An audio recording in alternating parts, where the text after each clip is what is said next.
세례를 행하라고 명령하셨습니다. 그래서 초대교회 때부터 성찬과 세례는 교회가 반드시 시행해야 하는, 그러니까 교회에서 꼭 이루어져야 하는 가장 중요한 일 중에 하나였습니다. 동시에 신자가 은혜를 받는 통로이기도 하지요. 청년 중에서도 지난번에 입교하신 분이 있으신데, 하나님께서 이 세례 예식을 통해서 우리 스스로가 하나님에 대한 믿음을 확증할 때에 우리 스스로 확증하는 것이 아니라 그것을 통해서 우리에게 정말 하나님께서 주신 참된 믿음을 소유하고 있다는 확신을 주시는 하나님의 은혜를 경험하셨을 것입니다. 또 성찬은 어떻습니까? 예수님을 기념하는 행위입니다. 이 의미에 대해서는요, 이제까지 지속적으로 성찬 예배 때마다 설명을 해오고 있는데요, 다양하고 풍성한 의미를 통해서 주님께서 오늘 우리와 함께 하심을 깊이 경험할 수 있는 시간이 되시기를 바랍니다. 특별히 오늘은요, 이제까지 설교했던 성찬의 의미가 무엇인가, 이제까지는 의미에 대해서 집중해 왔었는데요, 조금 더 실천적인 방향에서 실제적으로, 그러니까 이 성찬을 어떻게 해야 하는가라는 관점에서 오늘 성찬에 대해서 함께 나누고자 합니다. 특별히 오늘은요, 성찬을 위한 사전 준비가 무엇인지에 대해서 나누려고 합니다. 여러분, 성찬에 참여하기 위해서 준비가 필요할까요? 필요하지 않을까요? 질문입니다. 필요합니다. 감사합니다. 저를 홀로 두지 않으시고 함께 해주셔서 감사합니다. 성찬의 준비가 필요할 것 같습니다. 아마 이렇게 생각할 수 있을 것 같아요. 성찬이 중요하다고 하니까, 그래, 마치 결혼식에 참여할 때, 하객으로 우리가 결혼식에 참여하게 될 때, 혹은 조문객으로 상가를 방문하게 될 때, 혹은 어떤 초대받은 입장으로서 어떤 중요한 행사에 참여하게 될 때 나름대로 그 행사에 맞는 옷도 고르고, 또 무엇이라고 얘기해야 될지, 멘트들도 어떻게 말해야 될지 말들도 생각해보고, 또 시간과 복장들을 준비해서 가는 것처럼 상식적인 이유로 이 성찬의 준비가 필요하다라고 생각할 수도 있습니다. 물론 이것도 너무나 당연한 이유지요. 그런데 오늘은 이런 상식적인 준비를 넘어서 성경에서 성찬을 준비하는 일에 대해서 무엇이라고 말하고 있는지 구체적으로 그 이유들을 살펴보고 싶습니다.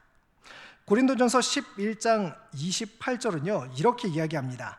사람이 자기를 살피고 그 후에야 이 떡을 먹고 이 잔을 마실지니 라고 말하고 있습니다. 여기서 살피고 라는 말은 검사하다, 시험하다 라는 뜻을 가지고 있습니다. 무엇을 조사하듯이 자신을 살펴보라 라는 뜻입니다. 그런데요, 무엇이라고 이야기하고 있나요? 떡을 먹고 잔을 마시기 전에, 성찬에 참여하기 전에 자신을 살피고, 살피는 일이 선행되어야 한다라는 것을 알 수 있습니다. 즉, 성찬을 위해 우리가 해야 될 준비는 우리 자신을 살피는 것입니다. 나 자신을 스스로 조사하고 상세하게, 면밀하게 살펴보아서 준비하는 일이 우리에게 필요하다는 것입니다. 자, 그렇다면요, 왜 자신을 살펴야 할까요? 바울은 총 3가지의 이유를 이 짧은 구절 안에서 우리에게 설명해 주고 있습니다. 첫 번째로는요, 준비하지 않는 것, 그러니까 합당하지 않게 먹고 마시는 일이 있을 수 있기 때문에 그렇습니다. 고린도전서 11장 27절은요, 누구든지 주의 떡이나 잔을 합당하지 않게 먹고 마시는 자는 주의 몸과 피에 대하여 죄를 짓는 것이니라 라고 말하고 있습니다. 여러분, 성찬, 예수님께서 직접 명령하셨고요, 항상 모임 때마다 있어 왔던, 신자라면 누구나 이 성찬을 통해서 하나님 예수님을 깊이 경험할 수 있게 된다는 이 성찬 예식을 초대교회 성도들은 어떻게 행했을까요? 거룩하고 은혜가 넘치고 항상 기쁨 가운데서 잘 준비된 상태로 성찬에 참여하고 이 성찬을 누렸을까요? 그랬으면 너무나 좋겠지만 말씀을 보니까요, 합당치 않게 먹고 마심이라고 하는 것을 보아서요, 그렇게 하지 않는 사람들이 있었다는 것을 알 수 있습니다. 11장 오늘 우리가 읽은 그 2절의 9절에서는요, 이미 11절이나 이런 앞부분에서는 성찬에 합당하지 못하게 참여하는 사람들의 모습을 아주 상세하게 그려서 나타내주고 있어요. 은혜가 아니라 도리어 시험에 들게 되는 일이 발생했다는 겁니다. 가장 은혜가 있어야 되고 가장 거룩해야 되고 가장 하나님과의 관계가 깊은 단계로 나아가야 되는 이 예식에 가장 시험거리가 되고 말았다는 것이죠. 가장 은혜가 넘치는 일을 바꾸어서 가장 시험에 들게 되는 일이 되게 하는 것, 가장 성경적인 일을 가장 세속적인 일로 바꾸어 버리는 것, 가장 아름다운 공동체를 가장 파괴적인 공동체로 바꾸어 버리는 일, 우리는 이것을 사탄의 전략이라고 이해합니다.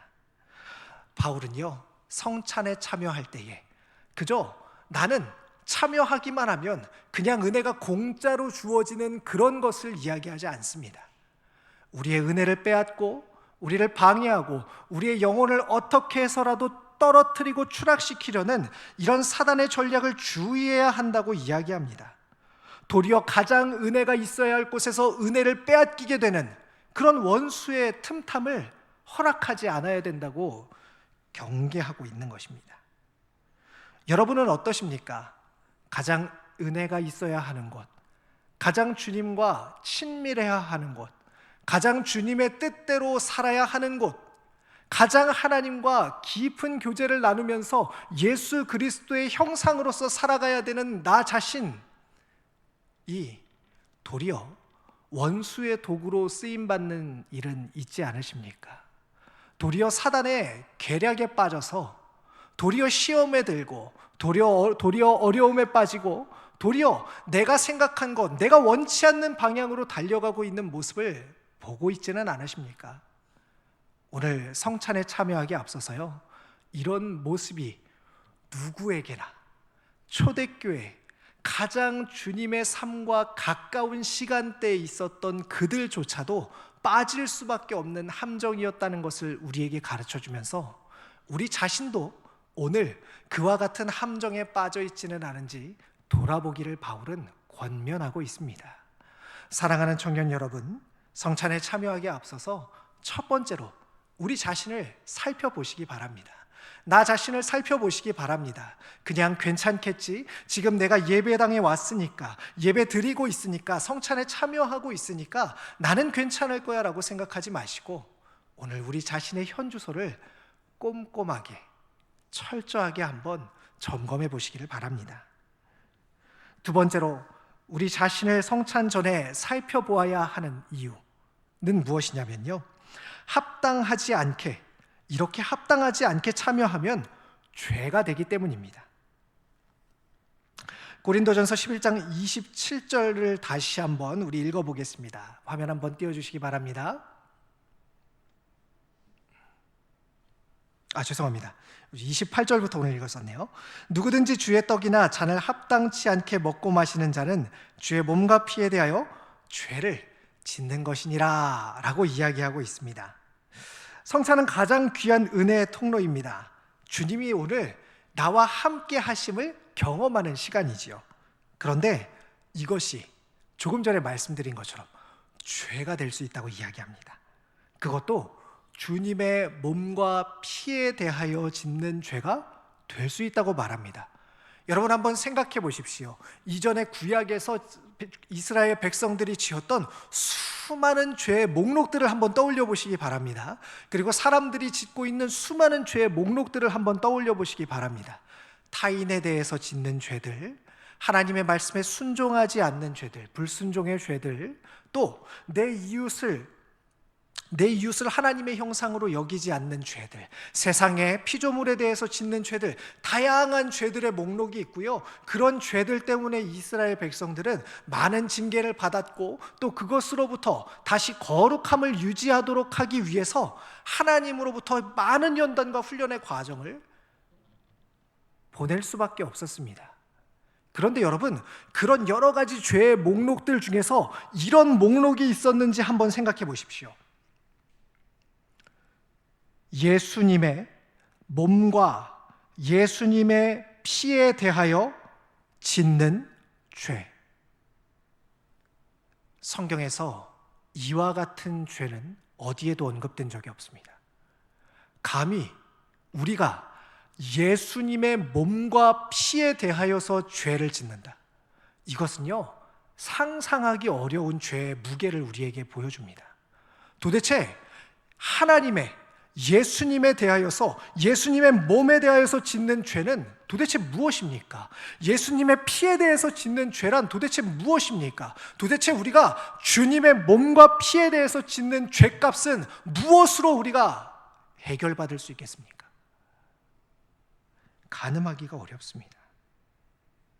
그런데 성찬에 준비 없이 참여하게 될 때에 이런 엄중한 죄를 범할 수 있다고 성경은 말합니다. 어떨 때 이런 죄를 범합니까? 합당하지 않게 할 때. 합당하지 않다라는 말은 우리 자신이 합당하지 않음을 이야기하지 않습니다. 사람 자체가 합당하지 않다는 뜻이 아니라 성찬에 참여할 수 있는 사람이 구별되어 있다는 뜻이 아니라 참여의 태도를 지적하는 것입니다.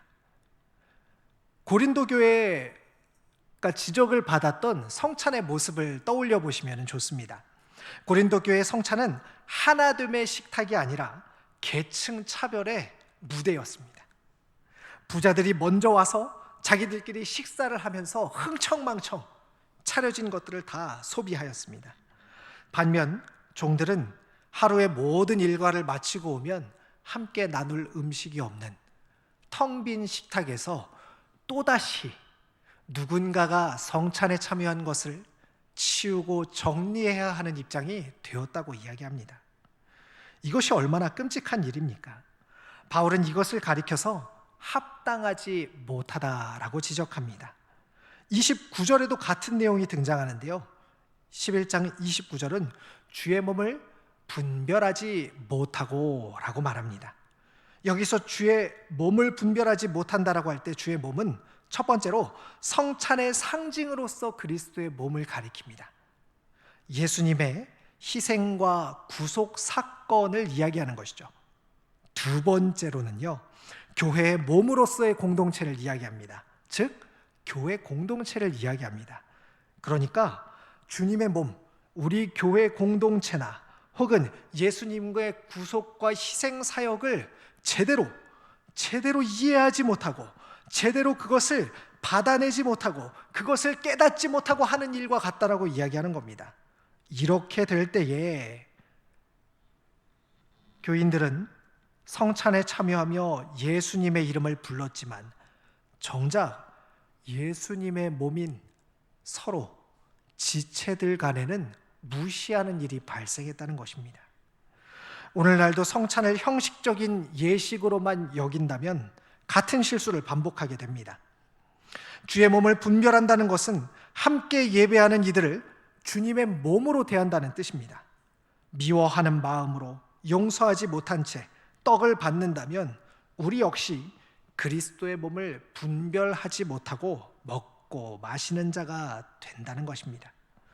그러므로 오늘 성찬에 앞서 먼저는 지체에게 준 상처가 있는지 돌아보시기 바랍니다.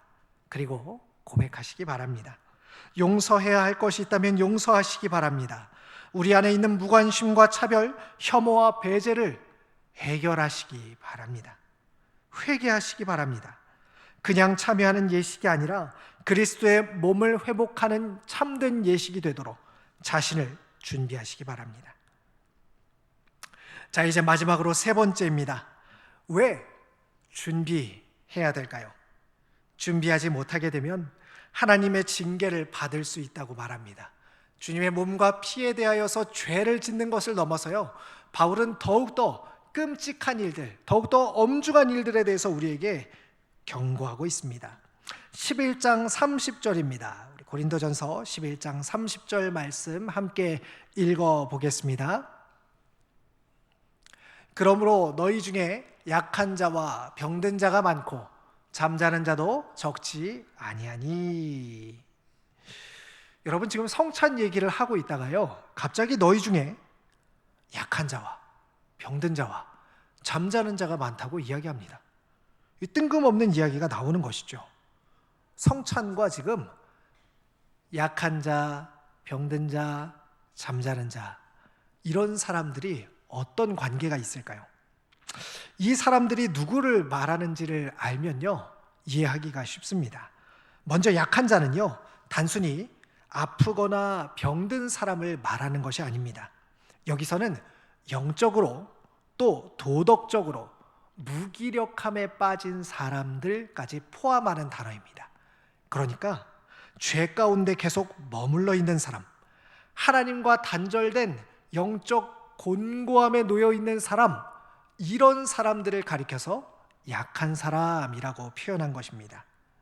또 병든 사람은요, 육체의 질병을 가리킵니다.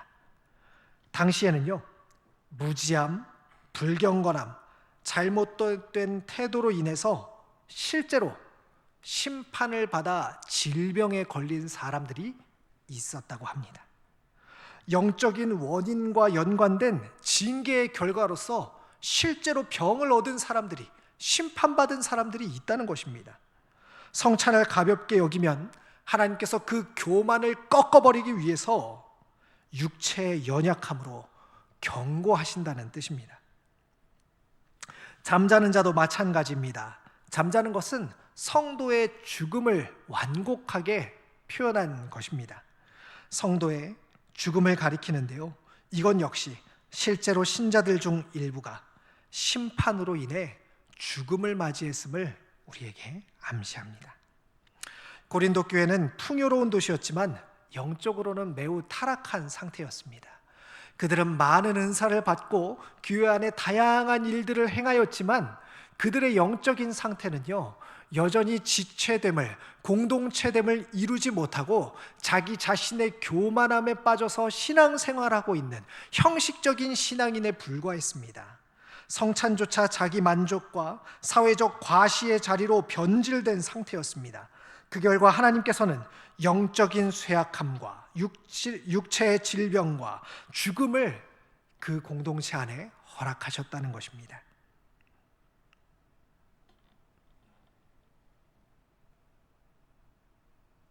하지만 너무 걱정할 필요는 없습니다.